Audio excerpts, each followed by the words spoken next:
Picture Bob Seger singing it in like a Chevy commercial. Break my rusty cage and run. Yeah, of course. And then a truck like drives through a cave. Yeah, it came in. It's got the old school Celtics leprechaun on it. The Acacia strain. Great. Check out our last episode. Great band out of Chicopee, Mass. Love it. This is the most sporty thing I own now. Maybe that's going to get you to take up basketball. I couldn't jump when I was young. Never mind being 40. I mean, if you want me to go out and get fouled a bunch, I could probably do the Dennis Rodman thing where I just get rebounds. Oh, yeah. I could see you being very good at throwing elbows, coming down with a rebound. Standing up, doing a pick once in a while. Yeah. That's about it. That's all right. 0 points scored. All right. Well, today we're going to the other side of the country, Seattle, talking about Soundgarden. Sticking with the sports thing. So what are those things where like you have like a fake memory? Like they call it like Mandela effect? Like the Mandela effect, kind of like with Fruit of the Loom, where there's a horn of plenty, but there's not a horn of plenty. Like, there's not that whole thing, right? Yeah, or like how the spelling of Berenstain Bears. Right. Yeah. So I spent, seriously, I kid you not, 15 minutes trying to figure out when did the Minnesota Vikings walk out to outshined from Soundgarden? Because looking California, but feeling Minnesota. Right. It's just an association. It's never actually happened. Never happened. Like, I was like, you're kidding me. Like, I looked and I was like, was there another sports team? And the closest I could find was the Seattle Seahawks. Soundgarden played before one of their games. Okay. So I totally concocted that BS in my head. Well, I think there have been baseball players who've used Outshined as their walk-up music. Because why not? It is a fantastic walk-up song. Yeah. But okay. So that's what you're thinking of. Other than the association between Minnesota because of the lyric, like there's no direct connection with the football team whatsoever. Totally made up that memory in my head. Well, let's get into Badmotorfinger. Came out October 8th, 1991. Man, what a phenomenal album. People talk about Nirvana put out Nevermind, and then that changed everything. But that was just part of it. Oh, yeah, it smells like Teen Spirit was everywhere and Nirvana was everywhere. But the first grunge album I ever bought was 10 by Pearl Jam. We'll have to do a Pearl Jam episode because for the listeners, Matt's like obsessive about it. And I think they jumped the shark after 10. So it'll be an interesting episode. I can't wait to do it. There's a lot of people who think that. I know. But you know, if you notice, like I've got metal posters behind me, but I did sneak in that one Pearl Jam poster. And I think the reason why I found Soundgarden and liked them so much because of all of those Seattle bands was because of two bands. It was because of Pearl Jam and the 10 album. It like primed me to like Badmotorfinger.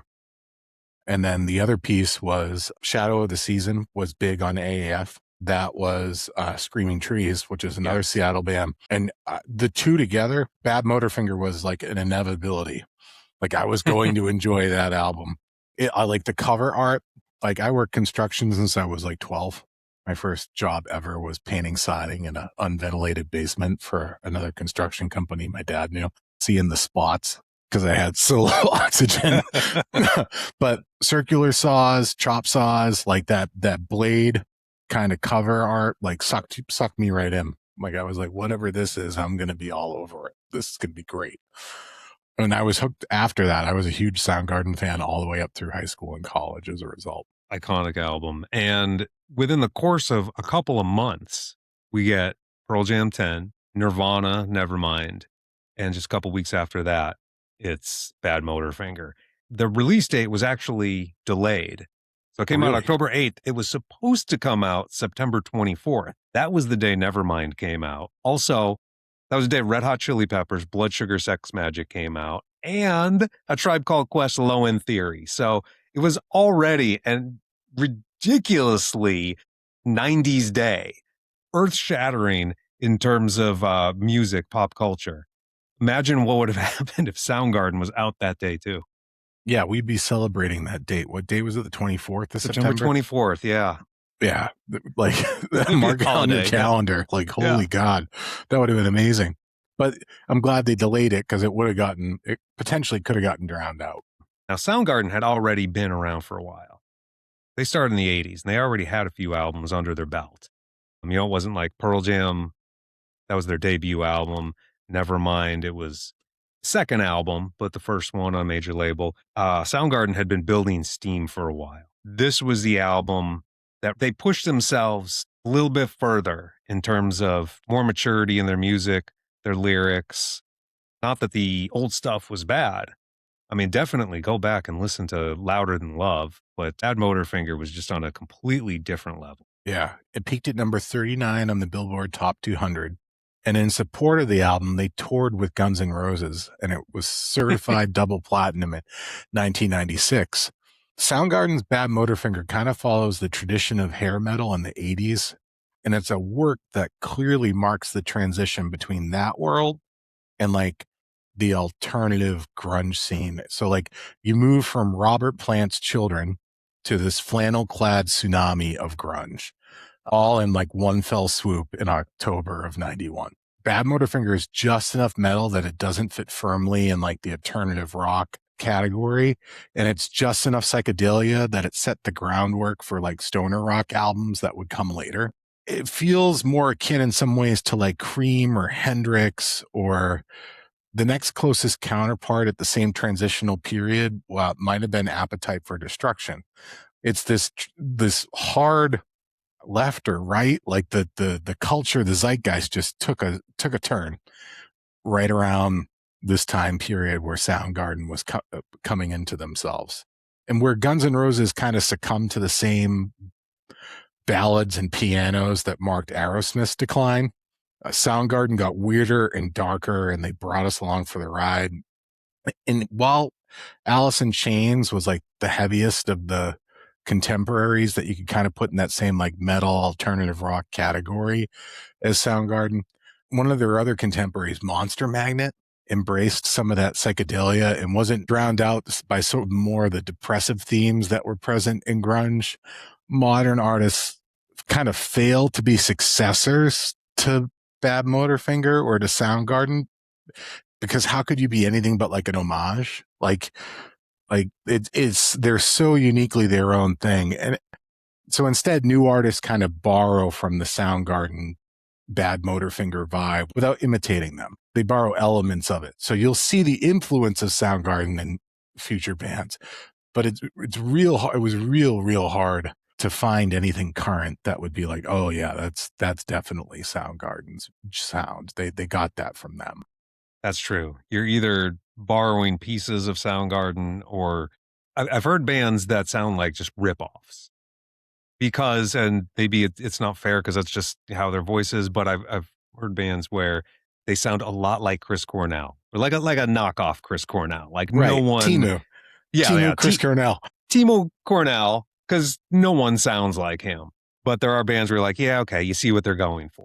But then there's so many other bands that are like, they recognize the greatness, and we're just gonna take a little piece of it and put it into our sound. Yeah. And you mentioned that Guns N' Roses tour. It's really fitting that they toured with Guns N' Roses, I think, because that was just changing of the guard on full display at that time in 1992. And again, not to take anything away from Nirvana, but they didn't change culture by themselves. No. Soundgarden had a big role in that. And that was exemplified, I think, on that tour. You had Guns N' Roses on one hand, who, hey, Appetite for Destruction, absolute classic, but they were still kind of in that hair metal vein. And then they were really pushing things with Use Your Illusion, just their second album. They got one little taste of success, and they're like, okay, we're doing a double album. It's going to have piano ballads and all. And Soundgarden was the complete opposite. They came from that punk rock ethos. I mean, these guys were listening to Black Flag as much as they were listening to Led Zeppelin, and they were darker. Yeah. Too. They were darker. They weren't into partying, and they just didn't even want to be there, honestly. They didn't want to tour with Guns N' Roses when they got the news. So their manager, Susan Silver, who was Chris Cornell's wife at the time, she gets the call that they've been invited to tour for Guns N' Roses, and she says to the band, hey, guess what, guys? You're opening for Guns N' Roses.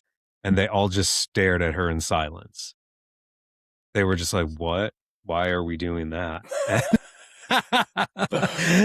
I mean, they're not used to this. They're used to grungy clubs. They're coming out of Seattle with flannel, and Cut off they were jeans and work boots and big they were not into like the big stadium extravaganzas. And Guns N' Roses didn't care for Soundgarden either. They called them FrownGarden. So it was a real stark dichotomy there, but it did help elevate Soundgarden even further, get Badmotorfinger into more listeners' hands. And then they were playing Lollapalooza with the Chili Peppers and Pearl Jam, and it was a much better fit. We were talking about Chris Cornell, and like he's on, you can't replicate him. Kim Thayil, man, I remember talking about him, his guitar work. Like people were blown away with his drop E tunings. If you think we're just putting a shine on Soundgarden and dunking on the other grunge bands, we're not.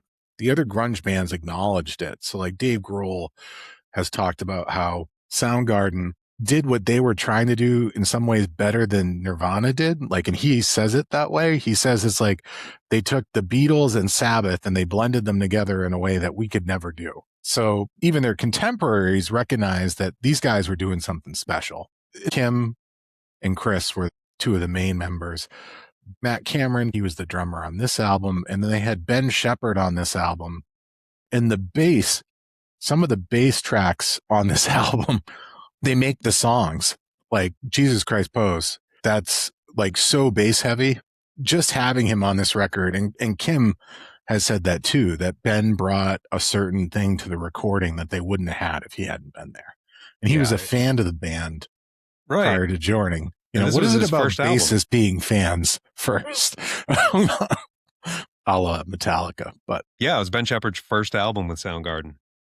Knocked it out of the park. Crushed it. Yeah. Yeah, you're right. As most frontmen do, Chris Cornell gets a lot of the attention, but everybody contributed. All fantastic musicians. Yeah, Matt Cameron. Man, that guy is in Soundgarden and then went on to be in Pearl Jam for 20-something years. I mean, imagine having that kind of resume. Now, Matt, I thought I knew this, but now I'm questioning everything I know after that Minnesota Vikings thing. Okay. Matt Cameron, Special Forces too? What? What are you talking Let me about? check. I'm gonna double check. Okay. Guitarist Jason Everman. It was Jason Everman of Soundgarden who went on to be in Special Forces. Yes, because he was fired from Soundgarden, and then replaced by Ben Shepherd. Yeah, so I conflated the two. Was Matt in Temple of the Dog too? Because that's another thing that we have to mention. Like, absolutely. I mean, maybe we should back up a little bit. Mother Love Bone featured Jeff Ament and Stone Gossard, who would later go on to Pearl Jam. Before that, they were in a band called Green River. Then Mother Love Bone, the lead singer, was Andrew Wood. And this is just part of the litany of grunge tragedies. He died of a heroin overdose. And their album was just set to come out, and people were saying they were going to be the next Guns N' Roses. Like, if you listen to Mother Love Bone, you can really hear this bridge between 80s hair metal and what would become 90s grunge. Like, they were that perfect blend. And it's that their music still holds up today. Great stuff. Just really sad ending. And Andrew was also friends and roommate with Chris Cornell. Yeah. So he was, really shook up by this. And as part of his grieving process, wrote a couple songs. And then as he was talking to Wood's former bandmates, as well as Matt Cameron of Soundgarden, they started fleshing together ideas to take the two songs that Chris wrote in tribute to Andrew Wood, which was Say Hello to Heaven and Reach Down. And they would turn that into a full album called Temple of the Dog. So that's where Temple of the Dog came from. And they also brought in Mike McCready, who was in a band called Shadow, and then he would be part of Pearl Jam. And they got vocals on Hunger Strike from Eddie Vedder, who Pearl Jam was, in the early stages at this point, and this was the guy they were recruiting. So they brought him in for this one song on Temple of the Dog. And funny enough, as it turns out, Matt Cameron would eventually become Pearl Jam's drummer for 20 something years. So it went from like mostly Pearl Jam and Soundgarden to like almost all of Pearl Jam with Chris Cornell. It was crazy how that worked out. Yeah, and I mean Eddie Vedder and Chris Cornell on that album together. I mean, their vocals are so different, but I mean, those are two amazing vocalists on a single album. And then all the, like you said, Matt Cameron, amazing drummer, the talent on that. And then, it's the 6 Degrees of Kevin Bacon with all of these 90s bands. Exactly. And Temple So of the Dog they weren't big right off the bat. It wasn't until afterwards when Pearl Jam formed and released 10 and Soundgarden blew up. And then people were going back and listening to Temple of the Dog. And that's when MTV was playing them in heavy rotation. how amazing of an album do you think Temple of the Dog is? I really think it is the best album of the whole grunge era. If we're counting studio albums, definitely. If we let live albums in, then Nirvana's Unplugged. Like those are like 1 and 2, and I'm not sure which is which, but Temple of the Dog to me, I mean, there's so many amazing albums in that era, but Temple of the Dog just moves me in ways like no other. I mean, even that track Reach Down that I mentioned, it's 11 minutes long. Chris's vocals are fantastic, but like half the track is this rock jam session. So it shows you what amazing guitarist you have on that album. And man, it just, it's an incredible album. And I really do think it tops the era. And you mentioned Mother Love Bone is this weird kind of transitory in-between band between 80s hair metal and what would become the grunge scene. I saw a funny meme that said, like grunge wasn't real. Nirvana was pop punk, Alice in Chains was alt metal, and Soundgarden was hard rock. The whole movement was just a psyop by the flannel shirt industry to sell more clothes. And I was just kind of like, that's not, no. And we're talking about Badmotorfinger. I re-listened to it today. It is such a heavy album. I don't know how you classify that as hard rock. Like it's just too far into the metal side of things for that to be accurate. That's the weird thing about grunge. Like using that term to lump all these bands together. Their sounds were so disparate. Like, yeah, Nirvana was the punk band and Pearl Jam was like 70s arena rock, like The Who, and Soundgarden was borrowing from Sabbath and Zeppelin, and so many different sounds. Like, how do you put one label under that? And so many bands, as a lot of bands in certain genres do, they hate the name. Ask any band associated with that scene, and they were like, no, we are not a grunge band. And part of it was because it got co-opted by the fashion industry. And it seemed to be describing fashion rather than music, even though, here's a fun fact about where it came from.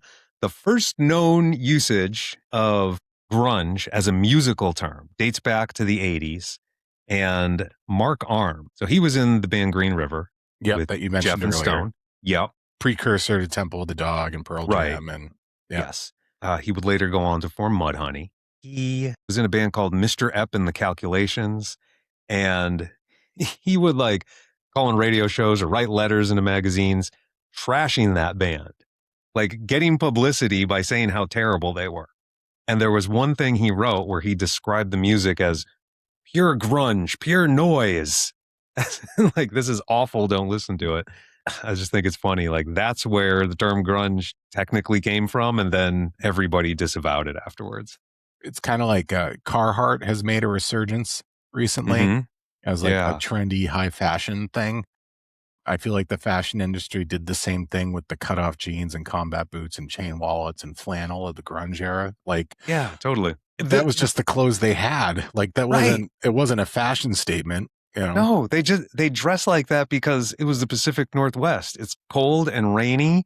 And a lot of those people were related to actual loggers who dress like that all the time. And they were also poor musicians. So they got their clothes at thrift stores.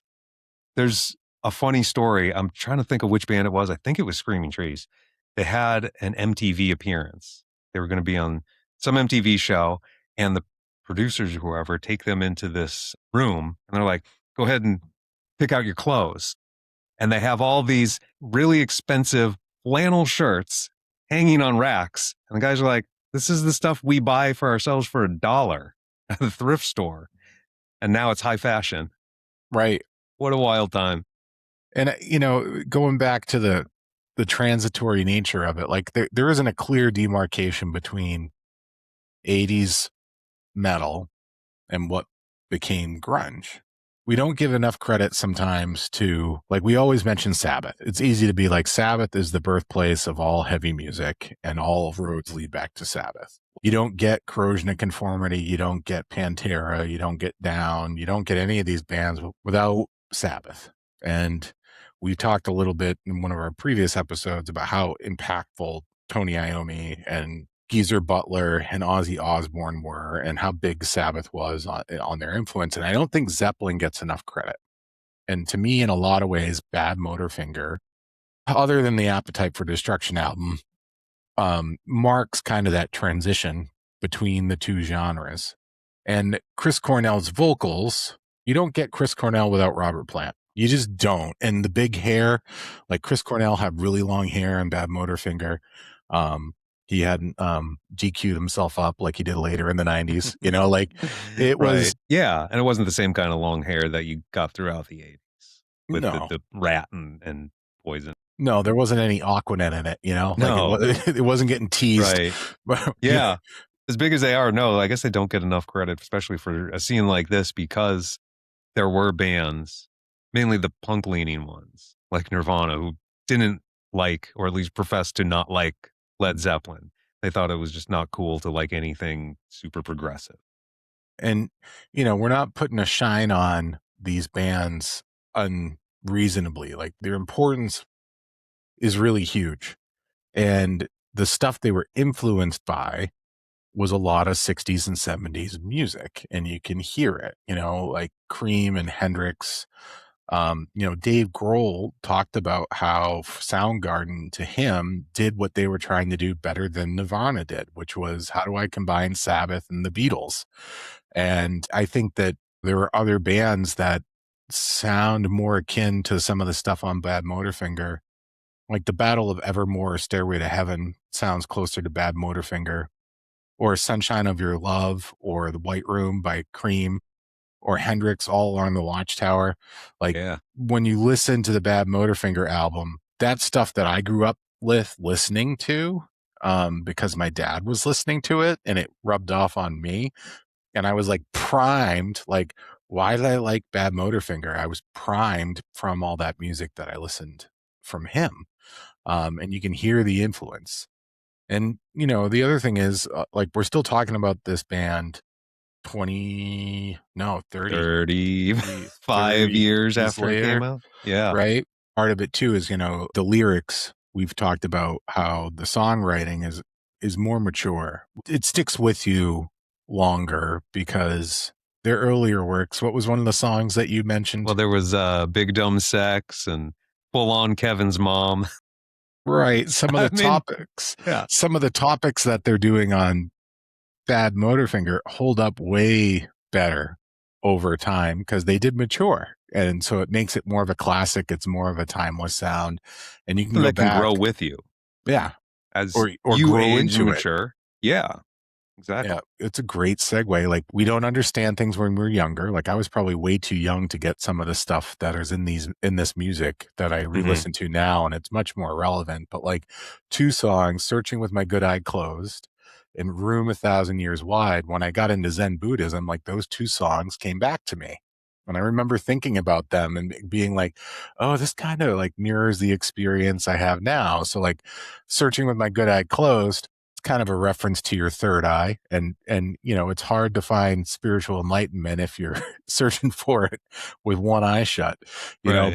But then again, that's also like a spiritual reference too, because in the land of the blind, the one-eyed man is king. Even if you're impaired and you're looking, at least you're looking, you're trying that searching aspect. And then A Room 1,000 Years Wide, like, how vast is emptiness? Infinitely vast. Like, there's no bottom to it. You can keep searching. And so when you think about, like, how do I express that in a way, sometimes you got to use poetry to get close to the reality. A Room 1,000 Years Wide kind of gets you pretty close. Those songs meant more to me later as I got older. And I thought they were amazingly cool when I was a kid. I Yeah. remember listening to both those songs repeatedly. When I was younger, I would hear something like that, and it didn't make sense. I mean, a room 1,000 years wide, literally, that doesn't make sense. And so when I'm younger hearing this, I'm just like, oh, they were just kind of playing around with words and made something that sounds cool. And I just took it that surface level. But then the more I listened, the more I realized how deep it was. And I was Yeah. like, oh no, no. They knew what they were doing. Yeah. And, like Jesus Christ Pose, another song that's crazy heavy, Yeah, got a lot of airplay. Like it was like the second single on the album other than it Rusty did. Cage. Yeah. Like, It got well, it got airplay for a while. And then MTV stopped playing it, and the band was getting death threats over it because people were taking offense to it. which is crazy because if you listen to that song, like we've all been there where we know somebody's judging us, Mm-hmm. right? That holier than now attitude, like kind of looking down your nose at somebody like, oh, you poor thing. Like Mm-hmm. you don't understand. We used to call it Yeah. getting like blissed out when somebody was like so caught up in their own spirituality that they would look down on you, or Yeah. look through you. It's like they weren't even like really there, Or you because you know? don't believe what they believe, they say, I'm going to pray for you, Right. not realizing how condescending that is. Right. And that's how I always interpret it. Like you're looking at me like I need to be saved. Like, how do you know that I'm not already? Right. Right. It's so presumptuous and so egotistical and full of itself. Like you can't really, I wouldn't dunk on that song that way. And I know that the video was provocative, but do you know the connection with COC and Down with that? You told me before, refresh my memory. So Pepper Keenan's in, I think, pretty sure it's New York. He's in New York for the recording of Jesus Christ Pose with Soundgarden when they're recording the video. And one of the mutual friends who was a photographer, Pepper puts on the crown that they're using in the video, the crown of thorns. He puts it on with a cigarette hanging out, and the photographer snaps a photo of it, and it becomes the logo for Down. We were talking about how all these bands interacted with each other, influenced each other, toured with each other, played on each other's records. Like the 90s was a weird place, and there was that real neat collaboration and rubbing of elbows that went on in the 90s. And we got one of the coolest logos ever out of the Jesus Christ Pose video. That's an iconic image. So Right? cool that that is Pepper Keenan. Yeah. And, even going back to the hairband thing, like they all had long hair, so it worked. You can't, long hair and a beard and mustache is like suddenly it's like, oh, it is Jesus, Yeah. like I used to think that song was a direct dig at Bono. I thought it was about guys they sing like this. And I'm like, yeah, oh, okay, he must be making fun of Bono, and maybe he was on some level. maybe Creed should have listened to it because every time I think of that guy, he's got his arms up with arms wide open. Yep. Yeah, remind you to talk about Creed another time. I can't wait. Other tracks on this album, Rusty Cage. I know, like, we haven't even mentioned Rusty Cage yet. which is wild because it was the number one single on this album. Like, yeah, and still probably the hugest song on it. I mean, Johnny Cash covered it.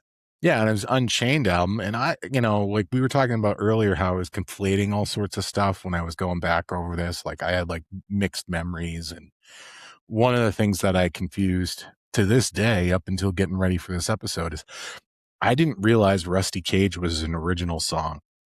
I always thought it was like a Bob Seger cover. Like it has that like classic rock feel to it that and it's timeless. It doesn't seem, going back to the maturity of the lyrics and stuff, it doesn't seem out of place or time even now listening to it. And so, Johnny Cash has covered it. Other people have covered it. I always thought it was like one of those old like English folk songs that's been around for like 400 years. And like, Name Your Folk Band is covering the same track again. Like I thought it was one of those things. And I didn't realize like, no, this is an original track that they made for this album. Yeah, but you're right. I could totally see Bob Seger or someone older originating that song. And Picture Bob Seger singing it in like a Chevy commercial, like,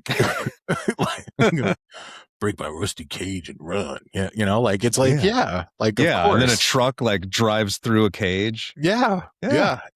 Yep, exactly. Other great songs, Slaves and Bulldozers. Oh, yeah, that and Holy Water, like, Yeah, those could be doom tracks, like, it totally could. no Yeah, problem. And absolutely. again, this album's so heavy, I don't know how people are like, "Yeah, Soundgarden sounds like hard rock." Like, Yeah. like, what No, have you no, been no. listening to, man? Exactly. Um, No, no, I'm gonna say it's metal. I mean, Slaves and Bulldozers, that is a bulldozer of a song. it is, and it's And really intense, and the vocals, I re-listened to it today, the vocals are yeah, astounding how hard that yeah. track goes, And and that's actually a pretty important song in Chris Cornell Soundgarden history, actually. Couple things. One, after Rage Against the Machine broke up, the other guys, Tim, Tom, Brad, they were trying to figure out who their new singer was going to be for the band that they were going to start, which would become Audio Slave. They looked to Chris Cornell because they had just listened to Slaves and Bulldozers, and they said, "We were just so floored and terrified by the beauty and ferocity of Chris's performance in that song." So they knew it had to be him. like, how amazing of a singer do you have to be to terrify Rage Against the Machine? You know, like, Yeah. Incredible. Slaves and Bulldozers was the last song Soundgarden ever played live on May 17th, 2017. They were in Detroit, Fox Theater. They closed with Slaves and Bulldozers, mixed in some Zeppelin in there too. And that was it. Sadly, Chris passed away that night. Zeppelin reference. Yeah. And it's sad going back and visiting this stuff, and it's tough because you're not going to experience the first time you listen to anything over again, Hmm. and you want to go back. Like, I think Soundgarden's thinking about reforming. Yeah. I read that they're actually putting together whatever vocal outtakes they had from Chris, putting music behind it. They've got Terry Date back as the producer, who they had on previous albums, including Badmotorfinger. And they're supposed to be releasing a new Soundgarden album this year. So cool when you can do that. Um, Yeah. Shooter Jennings, he is Waylon Jennings' son, and he's his own artist and he's a producer. He produced all sorts of people's albums, but he keeps going back into his dad's vault and finding all these old recordings and re-releasing them. Yeah. Um, or not re-releasing, releasing on tracks that never were released in the first place. So he put a whole album together called Songbird. He's got Hmm. another one in Diamonds coming out in November. It's neat because it's like Waylon's not with us anymore. Like, Hmm. but he's still here. And like, let's bring out all this stuff that he recorded so that people continue to enjoy him.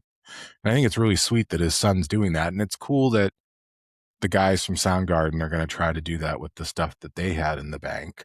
Yeah. I don't think it's going to be a cash grab knowing these guys. I think they're taking their time with it. It's going to be very tasteful and honoring Chris's legacy more than anything. Whenever you think about the past, like the future's uncertain. And to quote the Doors, the end is always near. But Yeah. like, it always leads to anxiety because you don't have a crystal ball. You can't look into the future. You don't know what's coming. So if you spend all your time in the future, there's going to be some anxiety there because inevitably for humans, the future always ends in our own death. So it's Yeah. rooted in fear. But when you look backwards, even when it's a good memory, it's going to be tinged a little bit with sadness because sadness is really things left unsaid and things left undone. So them getting to release some of these songs and go back and revisit that stuff, even if it's good stuff and it's good memories, there's still going to be a touch of sadness to it because we don't have Chris anymore. Like, you Right. can't go back and relive those moments with him. So it's neat that they're doing. It is. Remember the good times with people. Yeah. Yeah. Yeah. That's one of my favorite scenes in The Sopranos. They pull over due to a thunderstorm and they go into Artie Bucco's restaurant, and it's Tony and Carmela and the two kids, Meadow, and um they're they're having dinner, and Tony stops him and says, "Hey, guys, like, this might not seem like much, but remember the good times.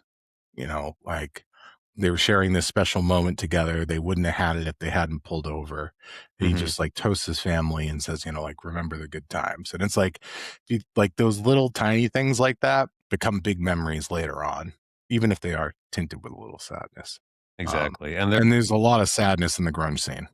yeah, definitely. I mean, we mentioned Kurt Cobain, and then with Alice in Chains, there's Lane Staley, Andrew Wood, like we said, Mia Zapata, the Gits.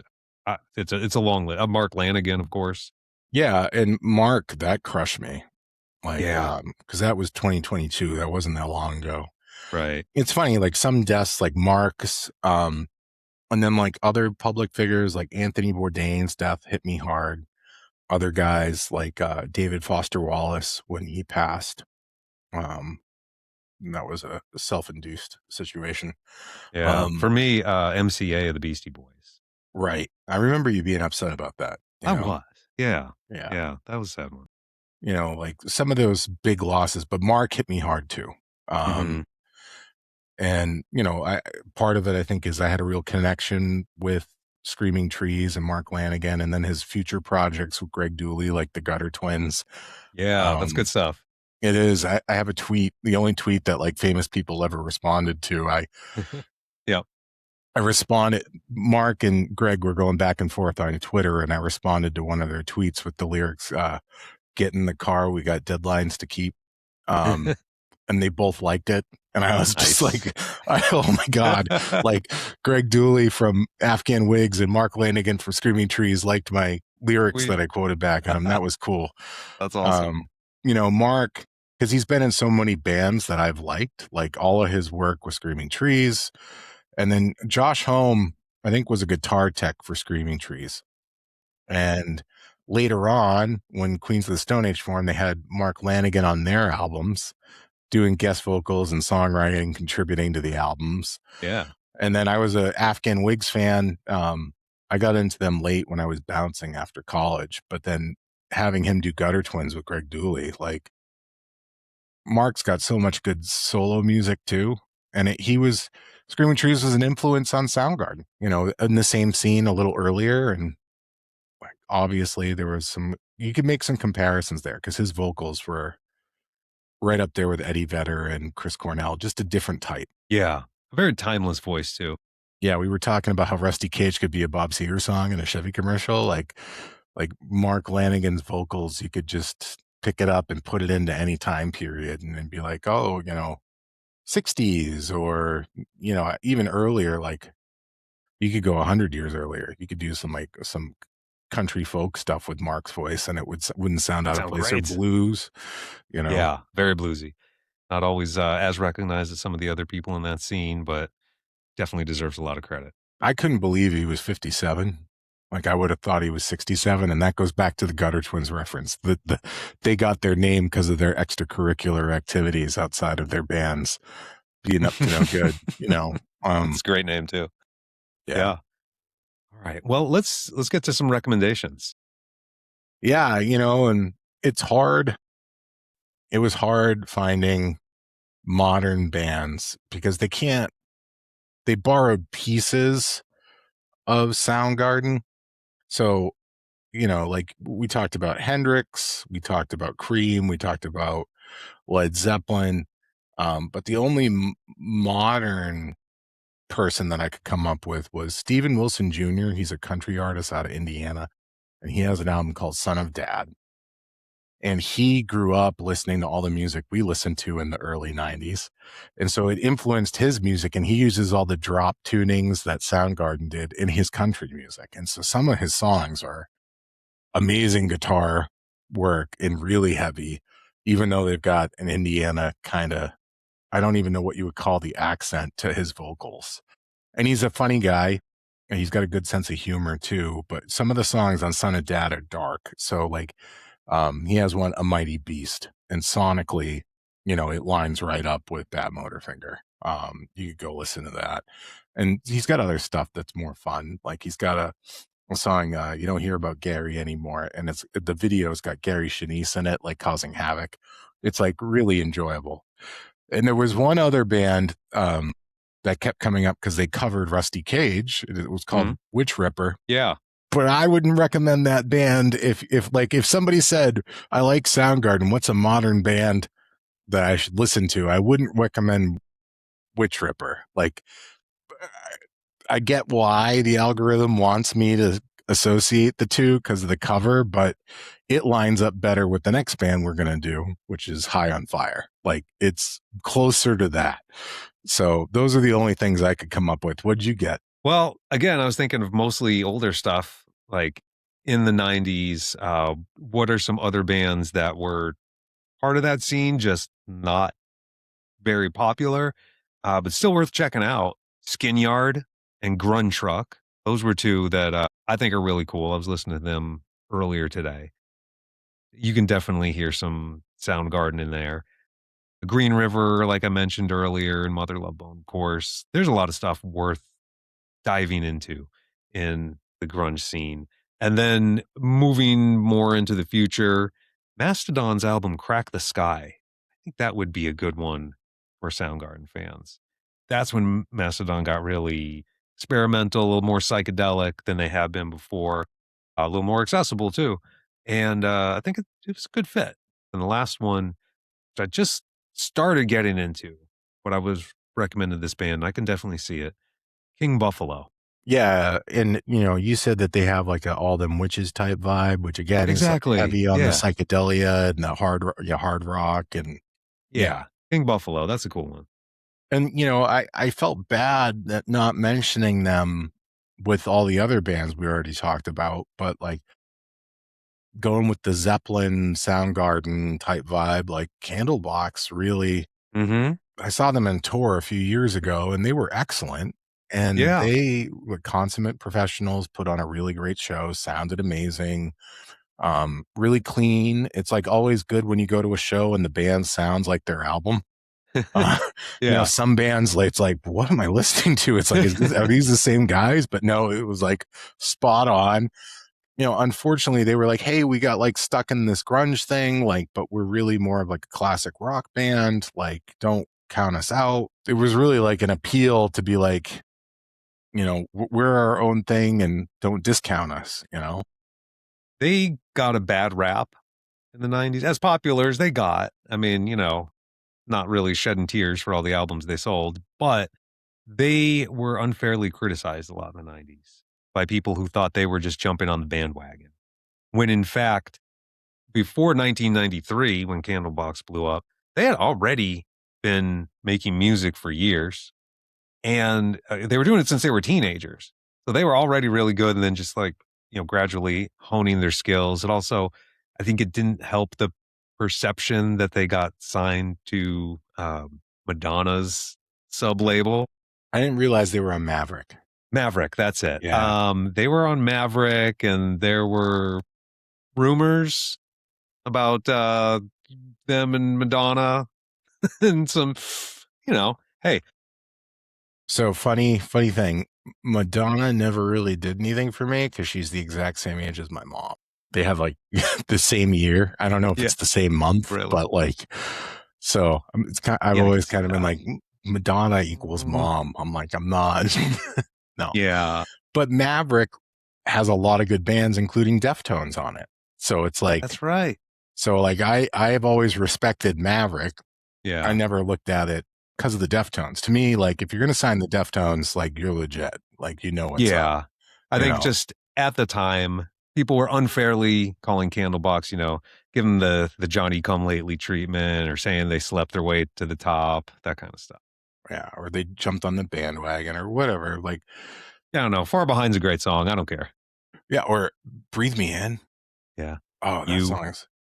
Yeah, they have no quarter references in that song from Led Zeppelin. Yeah, like so Candlebox is okay in my book. Like, yeah. So I think that's it for recommendations. I mean, that's a huge. I mean, and of course, you can just go back and listen to all those bands that were around in that time. We mentioned Screaming Trees. We mentioned, Temple of the Dog, Alice in Chains. Like, there's plenty of other bands from that time if that's your thing. And we talked about Guns N' Roses, like their first album. I think it goes. I know they didn't want to tour with them, but it was a good move. It was a good move. Yeah. But Badmotorfinger, great album, holds up so well. And Brian, I'm glad you picked this one because and thanks for giving me a chance to be a grunge geek on this episode. Yeah, and you said let's do Soundgarden, Mm-hmm. and what album? And I immediately said Badmotorfinger. Like, it's their heaviest album, and I think there's a lot of value to it, and it definitely meets the criteria for a classic. So, thanks for tuning into the Noise Report and being here with us. We appreciate everybody listening in. Don't forget to like and subscribe and hit the bell and all those fun things that you got to do on YouTube. Eventually we'll have merch or something that you can buy from us. But for now, the best way you can support us is giving us a thumbs up once in a while. We'd appreciate it.